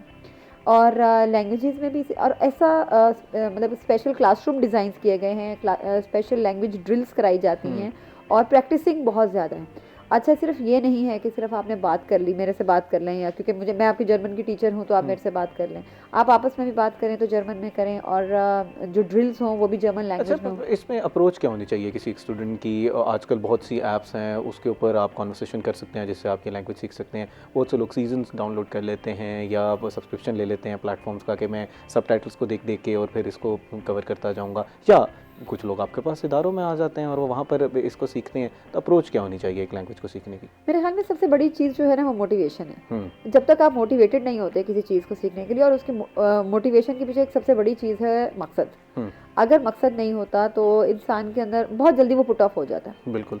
आपके पास मकसद में कोई भी फॉरेन स्कॉलरशिप हो सकता है, मकसद में कोई भी आपकी या क्यूरियोसिटी भी हो सकती है। इंसान में अल्लाह ताला ने बेसिकली तजस्सुस रखा है, और उसका मैं बहुत सारे ऐसे हमारे पास स्टूडेंट्स हैं जो सिर्फ इस वजह से लैंग्वेज सीख रहे हैं क्योंकि वो just for the sake of learning language. E commerce ने बहुत दरवाजे खोले हैं क्योंकि बहुत ज़्यादा पाकिस्तान के बाहर से बिजनेस पाकिस्तान में आ रहा है, और उस सिलसिले में बहुत ज़्यादा क्लाइंट जो है वो कोरियन है, जर्मन है। तो जो कोरियन और जर्मन क्लाइंट है वो अपनी ही लैंग्वेज में ही कम्युनिकेट करता है। उसके लिए बहुत ज़्यादा अच्छा है। अच्छा, अगर मैं एज अ फैसिलिटेटर, क्योंकि मैं वो मेरा क्लाइंट है, मैं उनकी क्लाइंट हूँ, अगर मुझे लैंग्वेज आती है और वो मेरे एम्प्लॉयर की लैंग्वेज है तो वो मेरे लिए बहुत ज़्यादा रास्ते खोलती है। मैं पाकिस्तान से बाहर भी पाकिस्तान यूएई में काम कर चुकी हूँ, और हम हमेशा इस चीज़ पे बात करते थे। वहाँ पर भी मैंने ये चीज़ एक्सपीरियंस भी की कि जिन लोगों को थोड़ा सा भी अरबिक का बेसिक नॉलेज होता था उन लोगों को बहुत जल्दी उनकी एम्प्लॉयमेंट जो है वो बहुत ईजी होती थी। तो लैंग्वेज जो है वो बहुत बड़ा एक फैसिलिटेटर और बैरियर। अभी आपने बैरियर्स की बात कर दी है, जर्मन की हम एग्जांपल ले रहे थे और आपने बार बार उसको जर्मन को कोट किया। जब इस तरह के इंतखाब किया जाता है स्टूडेंट्स की तरफ तो सबसे बड़ा यही समझा जाता है कि यार ये एक लैंग्वेज बैरियर है, हम वहाँ पर सेटल किस तरह होंगे, हमने लैंग्वेज सीखनी है। तो बहरहाल एक स्किल है और इसको स्किल की तरह ही लेकर चलना चाहिए। इस पर मज़ीद भी गुफ्तगू करते हैं। मैम, आर्टिफिशियल इंटेलिजेंस पर ज़रा बात कर लेते हैं। हिना साहिबा, आर्टिफिशियल इंटेलिजेंस क्या है? इसको अगर आप बिल्कुल लेम एंड टर्म में एक्सप्लेन कीजिएगा, थोड़ा ज़्यादा टेक्निकली अगर हम उसको ना देखें तो। नहीं, आर्टिफिशियल इंटेलिजेंस बेसिकली अगर हम कहें तो मशीन्स को हम इंसानों की तरह बनाने की कोशिश करते हैं। जैसे इंसान लर्निंग है, लिसनिंग है, आपके पास रीजनिंग है, क्रिटिकल प्रॉब्लम सॉल्विंग है, यानी इंसान की तरह बनाते हैं। बट ये होता है कि वो इंटेलिजेंट सोल्यूशन आपको दे देता है, आपका टाइम बचाता है, ठीक है। आप इवन ग्लोबली कनेक्टेड होते हो लोगों से, आपको घर बैठे अगर एजुकेशन की बात करें, बिकॉज ये तो पूरी फील्ड फैली हुई है, यानी आप एआई का तो यूज़ हर जगह पर है। अगर एजुकेशन की बात करें वहाँ पर ऑनलाइन क्लासेस आप देख लें, आप अब घर बैठे हुए ग्लोबली आपके ग्लोबल जो नॉलेज है वो आप गेन कर सकते हैं। अब ऑनलाइन क्लासेस आपके पास आ जाते हैं, लेक्चर्स आपके पास हैं, इवन टीचर से कम्युनिकेट कर सकते हैं आप। आपके पास पर्सनलाइज्ड लर्निंग, यानी ये नहीं है कि जस्ट आप लाइक इंटेलिजेंट स्टूडेंट है या वीक स्टूडेंट है कि उसके लिए टीचर अलग, नहीं, आपके पास हर तरह के लेक्चर्स वगैरह अवेलेबल हैं। जैसे हम इसके प्रोस की तो हमेशा बात करते हैं ना, कॉन्स पे अगर हम बात करें तो आर्टिफिशियल इंटेलिजेंस के बारे में कहा जाता है कि ये आपकी जो थिंकिंग एबिलिटी है उसको हैम्पर कर रहा है। आपने जो सोचना था, आपकी जो क्रिएटिव स्किल्स थी, उसको उसके अंदर ये रुकावट है, एक हर्डल है। आप इसके बारे में क्या कहेंगे? ये है कि इसके यूज़ पे डिपेंड करता है कि रिलाई किसी भी चीज़ पर आप बहुत ज़्यादा रिलाई करते हैं तो वो ऑब्वियसली आपके लिए क्या होती है, नुकसानदेह होती है, ठीक है। तो आप अपनी, हाँ ये चीज़ है, अगर आप वही कॉपी पेस्ट पर आप क्या करें कि आपको अगर असाइनमेंट वगैरह या कोई चीज़ दी जाती है, बजाय इसके कि उसके थिंक करें। पहले होता था ना, हम लोग सर्च करते थे और डेटा निकलता था और उसमें क्या होता था, हम लोग खुद रिसर्च टाइप करते थे और पढ़ते थे और उसमें से निचोड़ निकालते थे ना। अब ये है कि आपको एक ही जगह पर मिल जाता है, आप एआई टूल्स वगैरह यूज़ करते हैं, लेकिन इससे ये होगा कि आपको खुद भी ये देखना है कि पॉजिटिव यूज़ आप लोगों ने कैसे करना है, यानी नेगेटिव यूज़ से बचें। यानी स्टूडेंट्स को पता होना चाहिए, या जो आपकी पब्लिक है ये इस तरीके से है कि वो एआई टूल्स जो हैं उसको पॉजिटिव वे में यूज़ करें। स्टूडेंट्स वगैरह क्या करते हैं, हम लोग भी पढ़ाते हैं कि इस तरीके से होता है, वो इसी एआई टूल्स पर जाते हैं, लर्निंग पर नहीं होता है। लेकिन अगर इसको पॉजिटिव यूज़ में करें तो बहुत ज़्यादा ये बेनिफिशियल हो जाता है। किस तरह, चले आपने स्टूडेंट्स का जिक्र कर लिया, किस तरह स्टूडेंट्स जो हैं वो आर्टिफिशियल इंटेलिजेंस की हेल्प ले सकते हैं? फॉर एग्जांपल, एक शख्स है, उसने अपनी रिसर्च करनी है, उसमें पहले तो ये होता है कि आप गैप ढूंढते हैं, फिर उस पर काम किया जाता है। अब तो बच्चे बैठते हैं, चैट जीपीटी का प्रॉम्प्ट देते हैं और वहाँ से चीज़ें निकालना शुरू कर देते हैं। तो उनसे जब स्टूडेंट से आप ये बात करेंगे तो वो कहेंगे कि मैम एक टूल है मेरे पास, मैं उसकी हेल्प क्यों ना लूँ? तो किस तरह हेल्प ली जा सकती है कि वो थिंकिंग, जो हम क्रिएटिव स्किल्स की बात करें, कि वो हैम्पर भी ना हो? इंसान है, हमेशा ये जो एआई है आपके पास, चाहे जितनी भी तरक्की कर ले, प्रोग्रेस कर ले, लेकिन इंसान पर डिपेंड करेगा, क्योंकि हमने बनाया। और बिल्कुल अगर हम चैट जीपीटी या इस तरीके से एआई टूल्स यूज़ कर रहे होते हैं, आपको एक्यूरेट भी नहीं मिल रहे होते, उसको जिस तरीके से ट्रेन किया जाता है, आप जो डेटा उसको देते हो जस्ट वही उसके पास है, ठीक है ना, उसके अकॉर्डिंग वो आपको दे रहा है। तो आप डिफरेंट टूल्स अवेलेबल हैं, उनको डिफरेंट वेज में यूज़ कर सकते हैं, बट रिलाई नहीं करना आपने उस पर, ठीक है ना। रिलाई करेंगे देन वो आपकी क्रिएटिविटी भी डाउन हो जाएगी, और क्या होगा कि आप आगे क्रिएटिव नहीं बन सकेंगे, आपकी रिसर्च का कोई फ़ायदा नहीं है अगर आप ये इन्हीं चीज़ों पर आप डिपेंड करते हैं। हाँ। यहाँ पर बैठी हैं, वो हमें बड़ी करवाती होती थी राइटिंग की प्रैक्टिस, और उसमें हम लोगों को प्रॉम्प्ट्स दिए जाते थे जिसमें हम लिखते थे। अब आजकल तो हमारे जो लीडिंग न्यूज़पेपर्स हैं उसमें भी कंट्रोवर्सी हुई कि वहाँ पर उन्होंने चैट जीपीटी से लिया हुआ था, एक पूरा अपना आर्टिकल उस पर लिखा हुआ था। तो हैम्पर तो हो रही है ना, अब इससे बचना किस तरह है, मैं वो ज़रा समझना चाह रहा हूँ। बचना इस तरह से, आपके पास बहुत सारे प्लेटफॉर्म्स अवेलेबल हैं, ठीक है, यानी जहाँ ये आपको फैसिलिटीज़ प्रोवाइड कर रही है, यानी आपको डेटा मिल रहा है, उसके साथ साथ आपको एजुकेट भी तो किया जा रहा है, ग्लोबली कनेक्ट भी तो किया जा रहा है लोगों से। तो आप मिस यूज़ को छोड़ के आप इसके पॉजिटिव यूज़ की तरफ से आए, आपको ऑनलाइन लेक्चर्स मिल जाते हैं, हर चीज़ आपको घर बैठे हुए मिल रही है, तो आपको क्या करना है, हाँ मिल रही है। इस पे मैम तफसीलन गुफ्तगू करते हैं, लेकिन इस वक्त हुआ एक ब्रेक का। नाज़रीन हमारे साथ रहिएगा।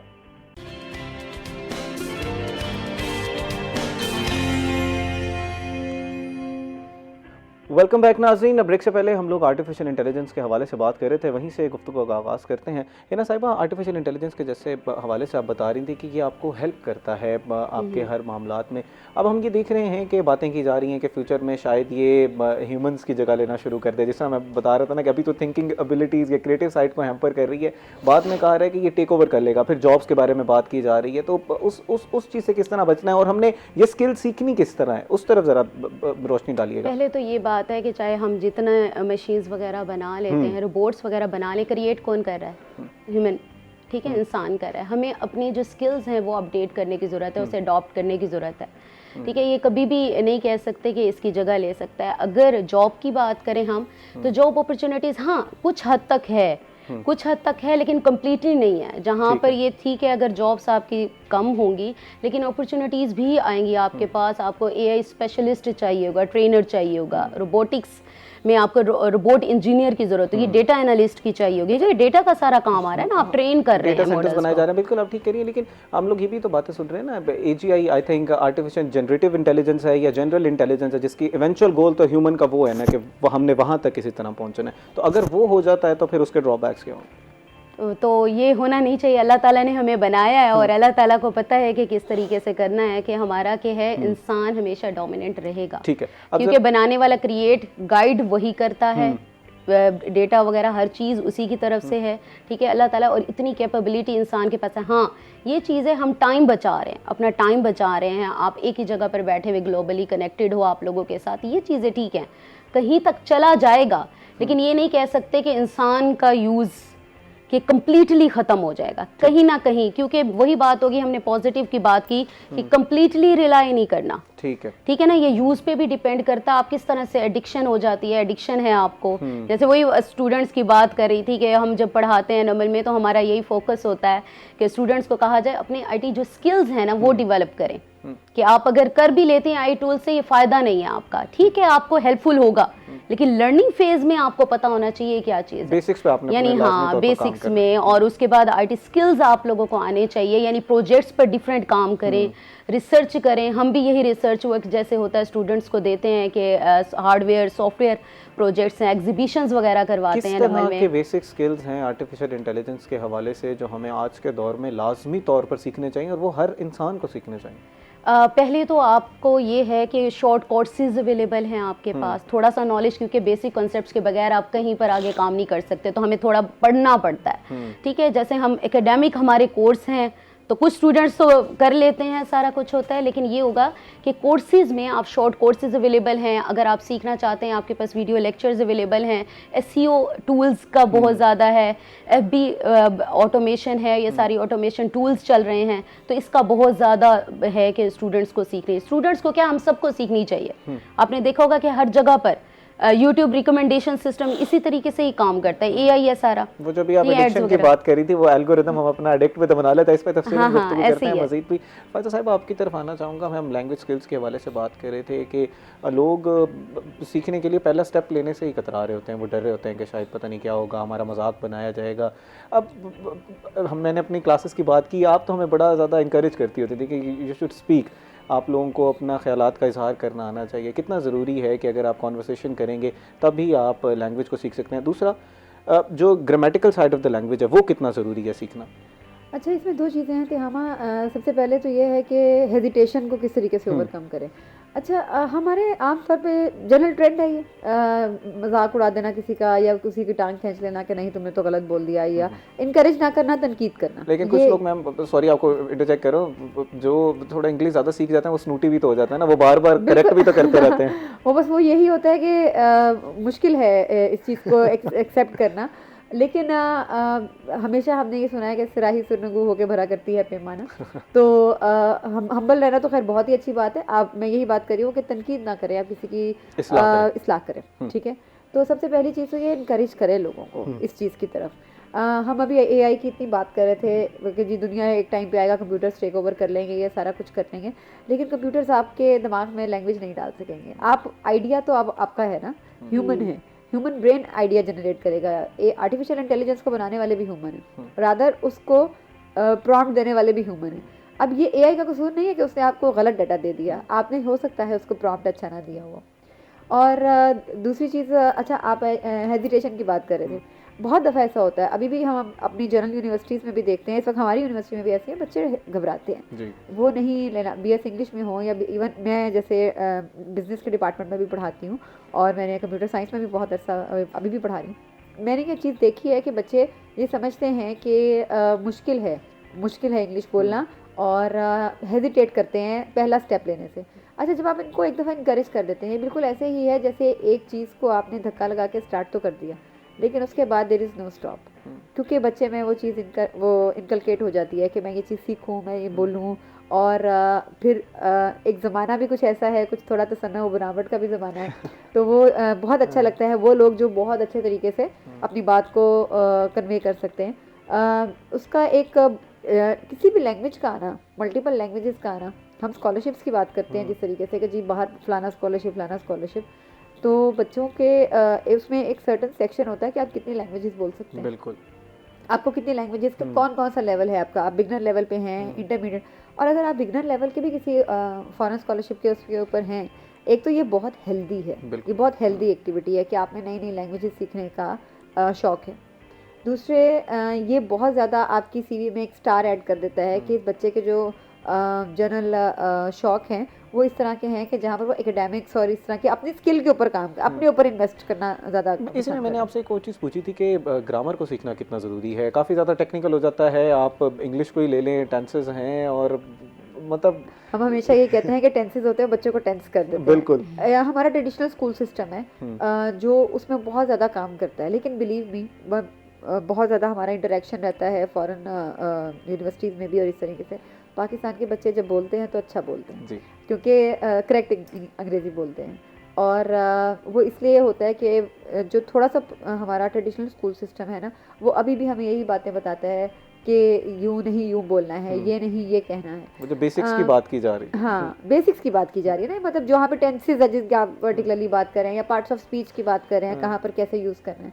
अच्छा, बड़ी इंटरेस्टिंग एक ये बात भी होती है क्योंकि रिटन एक्सप्रेशन डिफरेंट होता है और स्पोकन एक्सप्रेशन डिफरेंट होता है।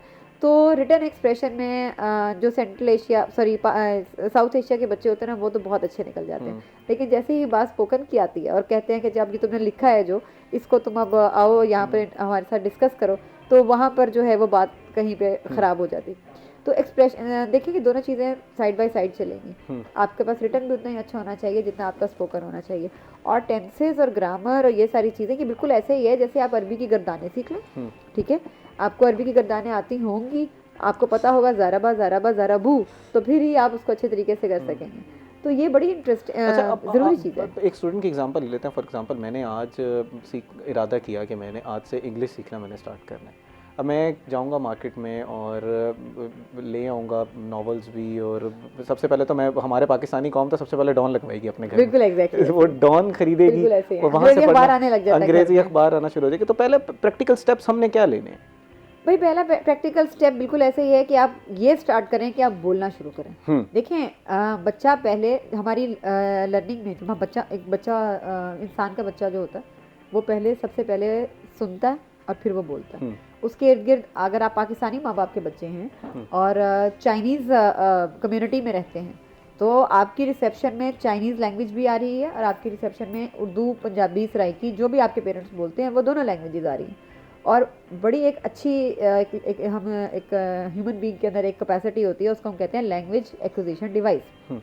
7 साल तक वो बहुत एक्टिव होती है। 7 साल तक जो चीज़ आप उस बच्चे को सिखा देंगे वो उसके दिमाग से कहीं नहीं जा रही। ये जो चॉम्स्की आइडियोलॉजी है आपके माइंड से हो सकता है कि वो आपके सबकॉन्शियस में चली जाए लेकिन वो अनकॉन्शियस में कभी नहीं जाती। इसीलिए आप जब देखते हैं कि आप किसी भी टाइम थोड़ी सी भी एफर्ट करते हैं तो आपको अपनी नर्सरी राइम्स याद आ जाती हैं।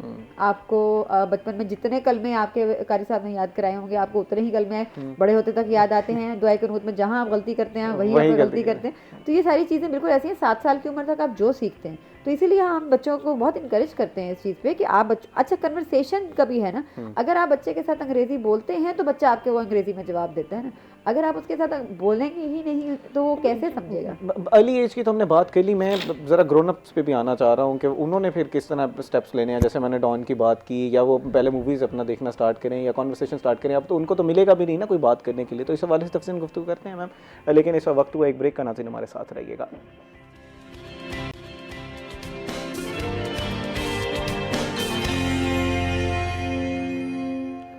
वेलकम बैक नाज़रीन। ब्रेक से पहले हम लैंग्वेज किस तरह सीखनी है और किस तरह हमने पहले कदम उठाने हैं उस हवाले से बात कर रहे थे। मैम ने एक चीज़ पे बड़ी रोशनी डाली कि सबकॉन्शियस में अगर आपके कोई बचपन में आपको कोई चीज़ सिखाई जाती है तो आपके सबकॉन्शियस में बैठना स्टार्ट हो जाती है और वहाँ पर आप इजीली लर्न कर सकते हैं। लेकिन वो लोग जो बड़ी एज में जाके लैंग्वेज सीखना चाहते हैं तो उन्होंने इस हवाले से क्या करना है, ख़ास तौर पर अंग्रेज़ी ज़बान अगर सीखना चाहते हैं तो। जी मैम बताइएगा कि मैं हूँ, आज मैंने फ़ैसला किया है कि मैंने अंग्रेज़ी ज़बान सीखनी, अब मैं क्या करूँ, पहला कदम क्या लूँ? ये ना कहिएगा कि मेरे इदारे में आ जाए और ऑब्वियसली राइट है। ये तो मैं बिल्कुल आपको सबसे पहले यही सजेस्ट करूँगी। लेकिन मोटिवेशन अपने अंदर आने के बाद सबसे पहला काम ये होता है कि अपने आप को किसी ऐसी कम्युनिटी में लेके जाएं, ऐसे माहौल में रखें, लेके जाएं अपने आप ऐसे जगहों पे जहाँ पर लोग वही चीज़ प्रैक्टिस कर रहे हैं। देखिए हम स्किल सीखने के लिए कहीं भी तो जाते हैं ना, कंप्यूटर सीखने के लिए कंप्यूटर सेंटर्स में जाते हैं, तो लैंग्वेज सीखने के लिए हम लैंग्वेज सेंटर्स में क्यों नहीं जा सकते, एक चीज़। और सबसे इम्पॉर्टेंट चीज़ ये है कि जब आप लैंग्वेज सेंटर्स में जाते हैं ना तो एक बड़ा ख़ास तरह का, जैसे नमल में भी हम देखते हैं कि स्मार्ट क्लासरूम्स है, प्रिस्क्राइब्ड कोर्सेज हैं, ड्रिल्स हैं और क्वालिफाइड फैकल्टी है, ऑनलाइन है, इन पर्सन है, हर किस्म का आपके पास मिल रहा है, आपको हर फैसिलिटी मिल रही है। उसके अंदर इसमें ये चीज़ ऐड कीजिएगा कि जो स्कॉलरशिप्स के हवाले से बात करी थी, क्या आपका इंस्टीट्यूट स्कॉलरशिप स्पेसिफिक कोर्सेज भी करवाता है? और फिर अपनी बात को भी कंप्लीट कीजिए। जी, तो जब ये कोर्सेज हमारे पास आते हैं, लैंग्वेजेस के बच्चे हमारे पास पढ़ने के लिए आते हैं, तो वो एक ख़ास तरह के माहौल में 6 महीने जब वो रहते हैं और वो टीचर उनके साथ मुसलसल उस तरीके से बात कर रहा होता है, बेशक वो इंग्लिश हो, अरबिक हो, कोरियन हो, टर्किश हो, फ्रेंच हो, ये सारी लैंग्वेजेस हमारे पास होती हैं। तो वो लैंग्वेजेस वो बड़ा माहौल मिलता है उस बच्चे को, और उस बच्चा बड़ा एडल्ट जो भी आप उसको कह लें, ठीक है, और उसके लिए वो बहुत इंटरेस्टिंग होता है और उसमें जो सीखने की कैपेसिटी होती है वो बहुत ज़्यादा होती है उस टाइम के ऊपर, क्योंकि आपका ब्रेन जो होता है वो बड़ा प्रोन होता है उस चीज़ को सीखने के लिए। स्कॉलरशिप्स के हवाले से आपने बात की, नमल जो है इस वक्त पाकिस्तान की one of those leading universities है जिसके सबसे ज़्यादा MOUs फॉरेन यूनिवर्सिटीज़ के साथ साइन हुए हैं, और एट द सेम टाइम हमारे पास सबसे ज़्यादा स्कॉलरशिप्स भी है हमारे पास। हम टर्किश स्कॉलरशिप या बुल्स लैरी है, और इसके अलावा हमारे पास और भी बहुत सारे स्कॉलरशिप्स ऐसे हैं जिसमें हम अपने स्टूडेंट्स को एक्सचेंज प्रोग्राम पे पाकिस्तान से बाहर भेजते हैं। वो कुछ अर्से के लिए पाकिस्तान से बाहर पढ़ते हैं कि इंटरनेशनल एक्सपोजर लेते हैं और उसके बाद फिर पाकिस्तान वापस आते हैं। और इसी तरीके से किसी भी जगह पे जो किसी भी अच्छे इदारे में ये जो होता है, लेकिन नमल में ख़ास तौर पे ये है कि लैंग्वेजेस के साथ साथ जैसे हम कंप्यूटर साइंस, बिजनेस, ये अपॉर्चुनिटीज़ हर स्टूडेंट के लिए। अच्छा, इतने ज़्यादा स्कॉलरशिप है इस वक्त जो कोरियन यूनिवर्सिटीज़ ने, जापानीज़ यूनिवर्सिटीज़ ने अनाउंस किए हुए हैं, तो उसको सीखने के लिए, और ये सारे कंट्रीज़ वो हैं जो कि इंग्लिश स्पीकिंग कंट्रीज़ नहीं हैं। तो अगर आपको English as a second language आती है, क्योंकि फर्स्ट तो हमारी वही है ना कि जैसे हम घरों में पंजाबी हैं, सराइकी बोलते हैं, और फिर स्कूल्स में जाके उर्दू भी सीख लेते हैं, इंग्लिश सीख लेते हैं, ये हमारी फिफ्थ लैंग्वेज होगी जो हम सीखेंगे। और ये लैंग्वेज जो है वो पर्टिकुलरली हमारे स्कॉलरशिप्स को हंट करने के लिए, हमारे पास बहुत सारे बच्चे इस वक्त ऐसे हैं जो हमारी क्लासेस में हैं, वो इसलिए सीख रहे हैं क्योंकि वो आगे स्कॉलरशिप्स को हंट करें और वो स्कॉलरशिप्स देख रहे हैं कि वो देखें, और वो उन स्कॉलरशिप्स में बाकायदा मार्क्स हैं, एक सेक्शन है उसमें कुछ स्कॉलरशिप्स तो आपको एंटरटेन ही नहीं करती हैं अगर आपके पास एक सर्टेन लेवल ऑफ लैंग्वेज नहीं है। और अगर आपने किसी तरीके से कुछ स्कॉलरशिप विन कर भी लिया है तो फिर आपको बाकायदा एक पूरा साल या एक पूरे 6 महीने का टाइम दिया जाएगा, उसके अंदर आप वो फलानी लैंग्वेज सीखें। तो व्हाई नॉट आप आज ही वो पहला स्टेप लें जिसकी मैं बात करी। अच्छा, वो पहला स्टेप तो उसने ले लिया, अब उसने कॉन्वर्सेशन भी स्टार्ट कर दी, वो उस माहौल में भी आ गया। अब उसकी अपनी जिम्मेदारी क्या है ना कि एक स्टूडेंट को आपने पढ़ा तो दिया, उसके अपने टास्क्स आप उसको क्या देते हैं। जिस तरह मैं सीजन्स की बात कर रहा था, मूवीज़ की बात कर रहा था, डॉन अखबार की बात कर रहा था। अब एक अखबार एक बंदा घर लेकर आता है, वो तवक्को तो यही कर रहा है कि आज का अखबार है मैं आज ही पढ़ लूँ, लेकिन उससे पढ़ा नहीं जाता। देन फिर वो हार जाता है, वो कहता है यार छोड़ो, जहाँ पर उसने बेमोन का लफ्ज़ इस्तेमाल किया हुआ है, इर्क का लफ्ज़ इस्तेमाल किया हुआ है, कौन अब बार बार डिक्शनरी खोले, वो छोड़ देता है। तो उसके लिए आप एआई के साथ क्यों नहीं कनेक्ट करें। हम इसी में बात करते हैं ना कि देखें सबसे आसान तरीन चीज़ यही है कि टेक्नोलॉजी को इस्तेमाल करें।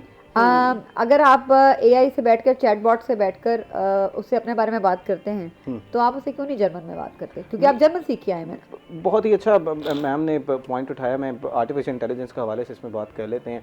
आर्टिफिशियल इंटेलिजेंस तो आपको कहता है आपको लैंग्वेज लर्न करने की ज़रूरत ही नहीं है, आप बंदा बोलेगा, आप अपना माइक्रोफोन साथ रखें और मैं आपको ट्रांसलेट करके बताता जाऊँगा। इसके अलावा भी पिक्चर्स भी दे दें और वो आपको ट्रांसलेट करके बता देगा, तो फिर मैं तो लैंग्वेज सीखनी ही नहीं चाहिए मैम।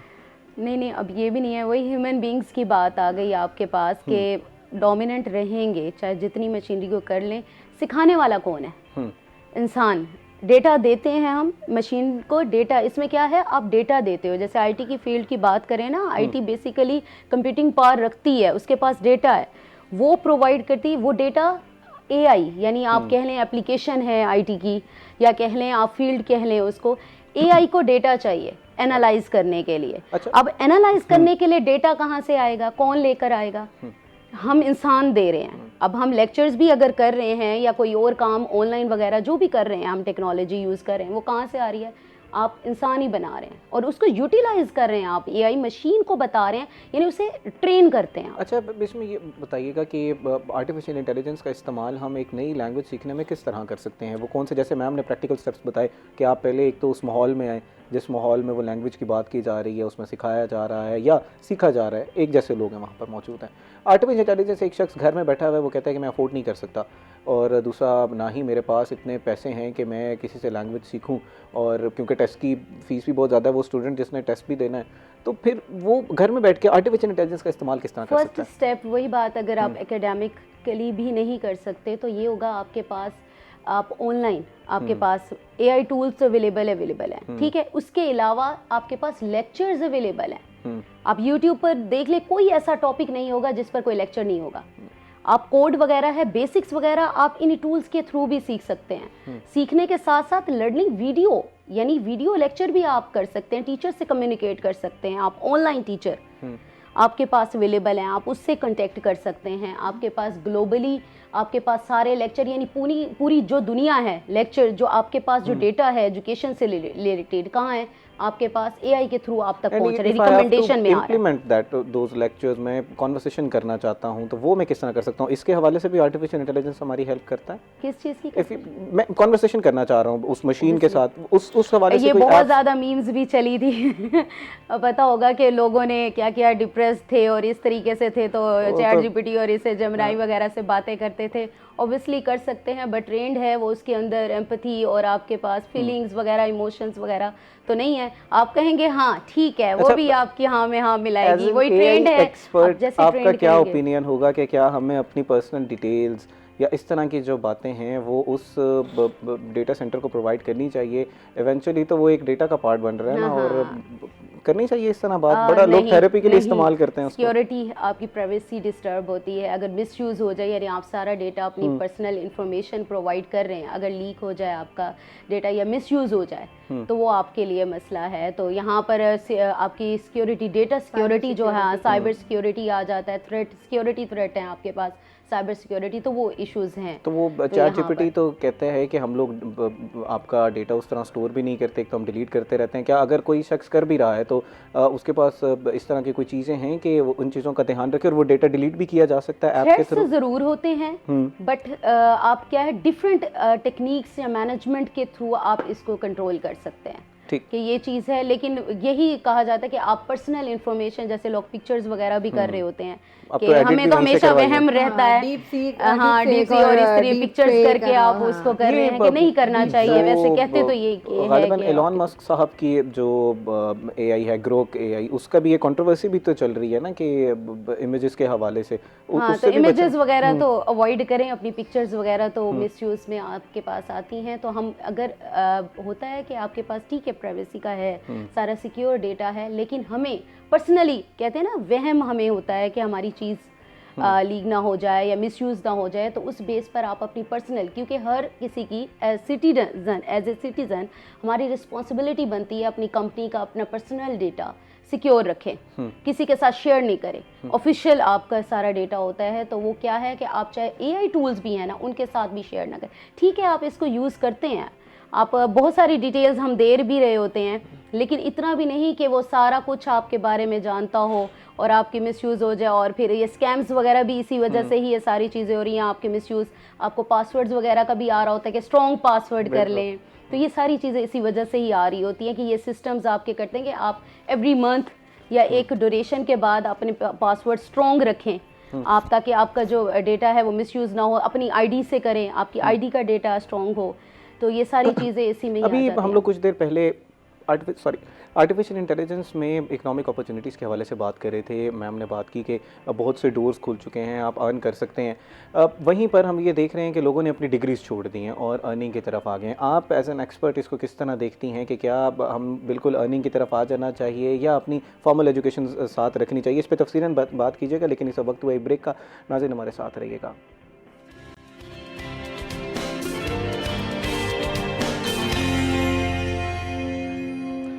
वेलकम बैक नाजरीन। ब्रेक से पहले हम लोग बात कर रहे थे ई कॉमर्स के हवाले से कि बहुत से डोर्स एआई ने खोल दिए हैं, लेकिन अब वहीं पर हम ये देख रहे हैं कि लोग अपनी फॉर्मल एजुकेशन छोड़ रहे हैं, लोगों ने डिग्रीज छोड़ दी। उन्होंने कहा कि एक बड़ा कंपैरिजन भी देखते हैं ना, डिग्री वर्सेस ई कॉमर्स की जो स्किल्स हैं।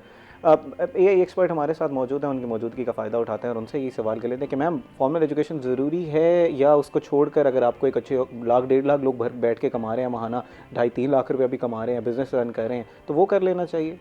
नहीं, एजुकेशन पहले कंप्लीट करें। ये नहीं है कि आप एजुकेशन कंप्लीट करें, अपनी जो एकेडमिक है सारा कुछ वो कंप्लीट करें, साथ साथ आप स्किल सीखें। अब देखें, हम बेसिक्स वगैरह हैं, अगर बात करें, हम अपनी यूनिवर्सिटी में भी यही बात बच्चों को कह रहे होते हैं कि आपको प्रैक्टिकल सीखना है। आप बेसिक कॉन्सेप्ट सिखा रहे हैं, आपको हैंड्स ऑन ट्रेनिंग आपको प्रोवाइड की जा रही है, सेमिनार्स आपको करवाए जा रहे हैं ताकि आप सीखें। अब ये है कि ठीक है, कहते हैं मैट्रिक एफएससी बेस पर भी वो सारे बैठे कर रहे होते हैं फ्रीलांसिंग, लेकिन एक पीस ऑफ पेपर कहते हैं, लेकिन आपका ये होता है कि आपकी डिग्री बहुत मैटर करती है।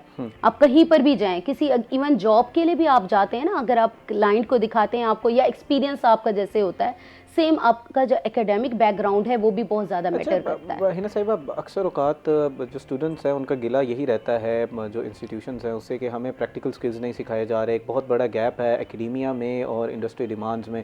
इसको गैप फिल को किस तरह किया जा सकता है? हमारा जो आज का करिकुलम है वो इंडस्ट्री डिमांड्स के मुताबिक है? अच्छा, नमल में यहाँ पर हमारे यहाँ की ये है कि हम जो आउटलाइन है कोर्स हमारी इंडस्ट्री स्टैंडर्ड्स को मीट करती है, यानी उसको ही देखते हुए हम अपनी जो कोर्स आउटलाइन है वो डिज़ाइन करते हैं। उसके अकॉर्डिंग ये होता है कि ना सिर्फ स्टूडेंट्स को थ्योरी पढ़ाई जाए बल्कि हैंड्स ऑन ट्रेनिंग भी दी जाए, स्किल्स सिखाए जाएं उनको डिफरेंट प्रोजेक्ट्स पर। इवन एग्जीबिशंस होती हैं हमारी स्टूडेंट्स को, ताकि वो अपना जो नॉलेज है अपने प्रोजेक्ट्स हैं वो शो केस कर सके और इंडस्ट्री से एक्सपोजर आए उनका। तो इसके लिए स्टूडेंट्स क्या होते हैं, हमारे जो स्टूडेंट्स हैं वो क्या करें, सॉफ्टवेयर हाउसेज अपने बना कर बैठे हुए हैं, डिफरेंट सॉफ्टवेयर हाउसेज में वर्क भी कर रहे हैं, इवन वो फ्रीलांसिंग भी कर रहे हैं घर बैठे हुए।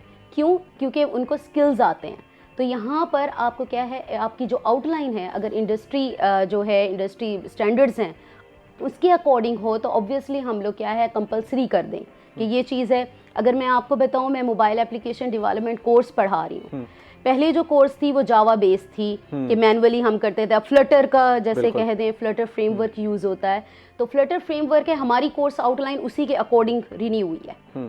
क्यों? क्योंकि वो यहाँ अब रिसेंटली यूज़ हो रहा है। पहले जो होता था जावा बेस पे था तो उस पे फ्लटर फ्रेमवर्क बच्चों को करने लग गए हर कोई। अब पाइथन भी है लेकिन स्टूडेंट्स को 1 by 1 ला रहे हैं ना। पहले बच्चे जावा सीख कर आते थे ना, तो इसी वजह से वो जावा पर थी। अब फ्लटर फ्रेमवर्क की तरफ वो लास्ट सेमेस्टर में आकर वो फ्लटर फ्रेमवर्क सीख रहे होते हैं। तो इतना हम ट्रेन करके भेजते हैं कि अगर वो सॉफ्टवेयर हाउसेज में जाते हैं तो उनको कोई मुश्किल ना हो, ट्रेनिंग एप्स वगैरह प्रोजेक्ट। मैम फाजिल साहब, अब हम क्योंकि प्रोग्राम के इख्तिताम की तरफ बढ़ रहे हैं तो मैं चाहूँगा कि जैसे हमने प्रैक्टिकल स्टेप्स की बात की, अब हमने एक वो उस हिस्से में भी हम मौजूद हैं जहाँ पर लैंग्वेज सिखाई जा रही है और हम सीख भी रहे हैं, कॉन्वर्सेशन भी हो रही है। अब हमने अक्सर औकात क्या होता है कि अब कॉन्वर्सेशन हमारी तो बेहतर होती जाती है बट हमारी राइटिंग्स की तो उस तरह बेहतर नहीं होती। तो दोनों को किस तरह बेहतर करना है? कहा जाता है कि आप वही लिखते हैं जो आप पढ़ते हैं। इसकी कितनी ज़रूरत है कि आप पढ़ें? और आजकल यूथ में और यंग जनरेशन में आप क्या देख रही हैं कि किताबों का रुझान है या वो ख़त्म होता जा रहा है?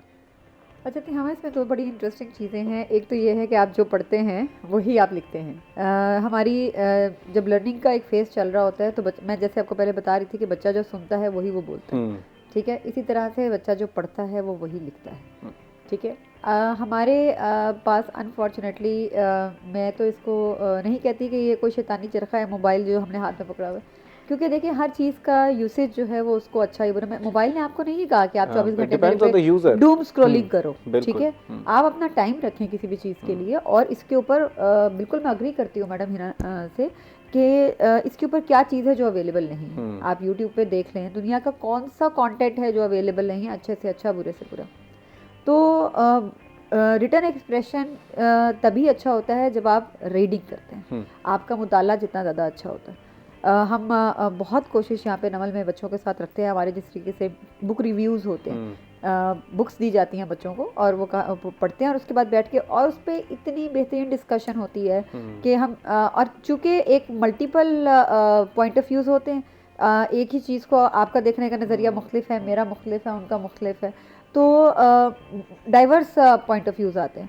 और वो यही एक अच्छे माशरे की निशानी होती है कि जहाँ पर आपका आप बहस कर सकें ना, बहस बराए बहस नहीं, लेकिन ये कि इस्लाही तौर पे, यानी कि आप डाइवर्स पॉइंट्स ला सकें।